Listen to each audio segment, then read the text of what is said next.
What's up, everybody? Welcome in to the Early Edge, powered by SportsLine. I'm your host, Alan Bell, and we have a great show lined up for you this Saturday. But before we get to that, let's take a look at how we did on Friday. And, you know what? We've had better days, this week, but it's all right. Coach coming through the Royals there. Prop Stars, he's been crushing on his props there. Take a look at the Early Edge in 5 again. Prop Stars coming through. And look, the Braves, come on, baby. 4 hits. 1 run? Come on, help me out a little bit here. At least the Dodgers got to a push. But you know what? It's all right. We've had a really good week, and we're going to have another great day for today. So I'll tell you what, you've heard enough of me babbling. Let's bring on the stars of the show. And look at this motley crew of beautiful, wonderful people. Micah Roberts, how we doing, sir? You doing all right? Excellent. We're doing excellent. Can't wait to get on and hear some of these picks.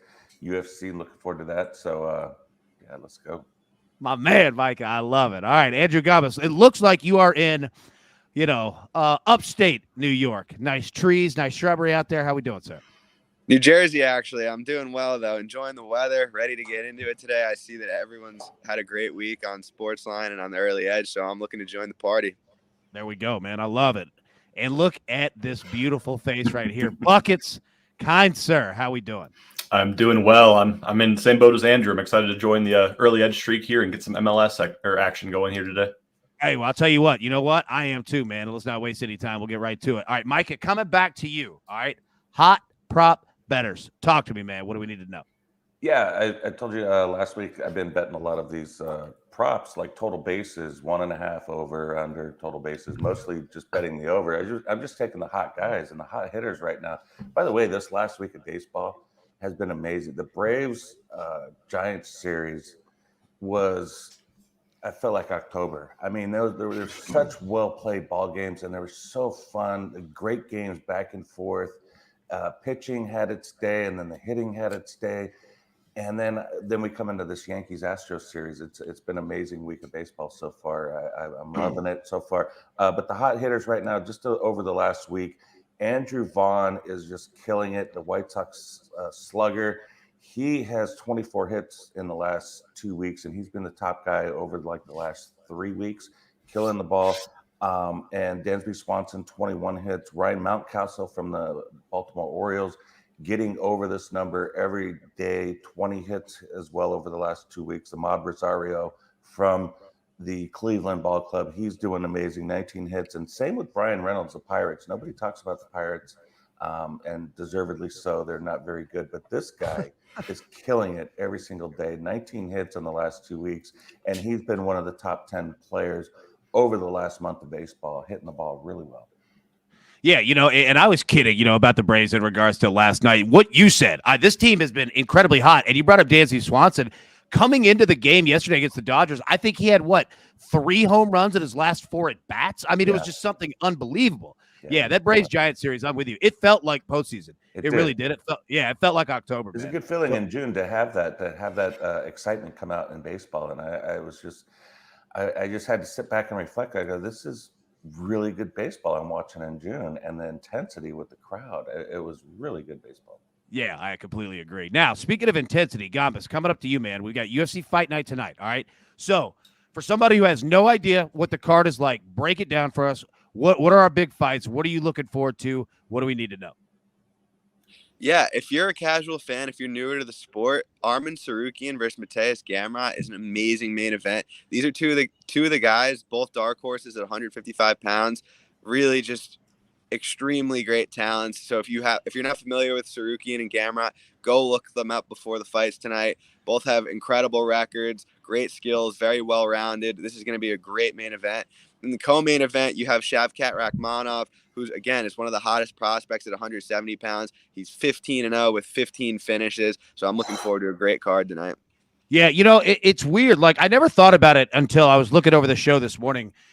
Legitimately, like, there's a UFC fight, it seems like almost every weekend, right? And I say that positively in terms of Dana White and his crew. Like, it's a deep, deep roster, and we've got good fights that come. It's not like we're watching scrubs or anything like that. So, man, it's fantastic. It's cool to see how far the UFC has come, Absolutely. Yeah, I'm with you on that. Now, buckets. All right, here is the issue here. All right, me am a known dum-dum Okay. However, I would like you to break down, just for somebody like me, all right, the difference in watching American soccer, the MLS, European soccer, betting on it. What do I need to know? What are the tips? What should I be looking at in the differences between the two? Absolutely, AB. Soccer is such a unique sport to bet because every single league has different betting tactics, different angles to look at, and different play styles. And MLS is very, very similar to a league in Europe like the German Bundesliga or the Netherlands Eredivisie. MLS is a very, very high-scoring league. It is a very attack-heavy league and a very high-action league. A big reason of this is because a lot of the best defenders that come out of MLS usually get picked into European leagues. They get pulled out of MLS. And so MLS tends to struggle to keep high defensive margins in their games. Out of the 28 teams currently playing in the American Soccer MLS League, 27 of them average at least 1 goal scored and 1 goal conceded per game. There are no defensive powerhouses outside of New York City. And so for that reason, it's one of my favorite leagues to bet because you just bet on goals constantly. Both teams to score over 2.5 goals, over 1.5 goals team total are all very, very valid bets in almost every single matchup. So something to be aware of with MLS is that it's just a very, very high-scoring league in general. You know, I'm all for that. And I'll tell you what, I'm not going to lie. Like, whenever I go to sportsline.com, and I'm looking at either your articles or Martin W. Green's articles or Brant Sutton's articles, right? Like, I look in the picks, like, for both teams to score. Like, I look for that first. I'm like, okay, I like that one. It makes it more fun for me. I enjoy that bet. It's a fun ride. So, yeah, good call, man. I appreciate that. All right. Before we get to our picks for today, let's take a quick second and hear from one of our sponsors. And we are back. All right, we got 2 big plays on the board for you today. First, we're going to go the Mets-Marlins game. We're going to take the Marlins plus 1.5 on the run line. Should be around minus 130. It's hitting in 74% of our simulations. And Miami just beat pitcher Chris Bassett last week. We expect them to do it again. Miami should, quite frankly, win this game outright, but we're going to take it plus 1.5 on the run line. Even if it's a low-scoring game, give ourselves a little insurance there. Second, Blue Jays at the Brewers. We're going to take the Brewers team total over 4. All right, the Brewers have scored 4+ runs in 3 straight games, and games have gone double digits in 5 straight when our man Yusel Kikuchi starts. So take the Brewers team total over 4. Take the Marlins plus 1.5 on the run line. All right. Get into our guys' picks here. Micah, coming to you first, man. You got one play, Major League Baseball. Hit me with it, man. What you got? Yeah, we're going to go with the Mariners. They've won 4 straight. Big win last night. And the thing is they got their bats finally going against the A's. They swept the A's in their last series, and that was good to see. They scored 8 runs in the first game, 9 runs in the second game. And none of the guys had been hitting and none of the players, and they finally started to get the attraction to hitting the ball, and that was amazing. So see that, and then they won a big game last night. And it's weird with the Angels. I mean, you know, you get one game with Ohtani, 8 RBIs, and then he comes back, strikes out 13 the next night, and then they go to sleep for a couple of days. And that's what's happening right now. So we're going to go ahead and take advantage of that. Logan Gilbert's been a guy that I've been able to rely on all season with the Mariners. They've gone 9-5 behind him this season. And it's been crazy streaks. Started the season, won 5, then he lost 5, then they won 4, and then the last one they lost as well. So they're going to be good behind him here and give him a chance to put some more runs on the ball, hit the ball like they've been doing their last 4 games during this win streak. So they got a little rally going. I'm just jumping on board and riding it. Hey, I'm with you on that, man. There's nothing better than riding a little rally. And for Ohtani, because you're exactly right. Like, after, 2 big games, like, the team will go to sleep. But it is a nice weekend when you have 8 RBIs and then 13 Ks. It's 2 days. I mean, yeah, that was incredible. It's something that we've never seen since, like, legitimately, like, Babe Ruth, and it's like, I wasn't there to watch Babe Ruth. I don't think anyone on this show was sitting here around buying tickets to Babe Ruth games. 8 RBIs and 13 strikeouts back-to-back days. It's never been done. It's the most amazing thing I've ever seen. But the teammates are falling for it. They're falling asleep. They're like, okay, good. We'll wake up when you come back. Yeah. They're like, hey, you can take care of this. Now, real quick, before we get to you guys' picks, our man Trent in the chat. Yeah. He's got 2 plays for you. We got NASCAR in Nashville this weekend. All right. First, Yeah, he's got Joey Logano minus 102 over Denny Hamlin in a matchup, and also Christopher Bell to finish top 10 at minus 160. Your thoughts on either of those? Love it. I love both of those plays. I'm going to pick on Denny Hamlin a little bit and some matchups because these type of tracks, I consider this more of a short track than a mile and a half, even though it's closer to a mile and a half because it's concrete. Hamlin just hasn't been set for any race this season. Both his wins have been kind of, done through pitting and creative engineering, I guess. I don't know what happened. But Joey Logano is a guy that he's been really, really good a couple times this season and really bad a few times, but I think they're on the upward swing. So yeah, I would definitely take him over Hamlin. And Christopher Bell's one of those guys. I got like 5 drivers that I like that are like double-digit odds to win, and Christopher Bell's one of those. He's been the best. Like him and Kyle Busch have been the half of the Joe Gibbs Racing team that's been amazing so far. They're putting it together. They've got everything done. They've got 9 top 10s on the season. That's pretty good so far. Kyle Busch has 11 top 10s. So that shows that the new car, they're adapting better than most. So Christopher Bell is definitely a good pick here. I think he can win the race, not just top 10. I love it. I love it. All right, Andrew Gabbas, coming to you, my man. All right, you've got 3 plays in UFC, plus you've got an MLB streak going on, my man. You got to play for that as well. Hit us with it. What you got? Yeah, I'm going to start with the co-main event for tonight's UFC. I had mentioned Shavkat Rakhmonov, 15-0 with 15 finishes. So he's a 100% finish rate. That means he's knocked out or submitted everyone he's fought. I think that continues tonight. He's minus 450 on the money line. Taking him to win inside the distance at minus 150. I think this is a great bet. I think he's going to get Neil Magny out of there. Second, I'm going to go with the under 2.5 rounds in the JP Buys versus Cody fight. These guys are going to fight at a frantic pace. And just to back up a second, for those of you who don't know, under 2.5 means an MMA. It means it's not going to go past halfway point in the 3rd round. So that gives us 12.5 minutes to get a knockout or a submission here. I like the under. JP Buys has been knocked down 7 times in 5.5 rounds in the UFC. If he gets on top of Darden, I think he's a really good shot to finish. I like the under 2.5 at plus money, plus 120 right now. Go ahead and take that.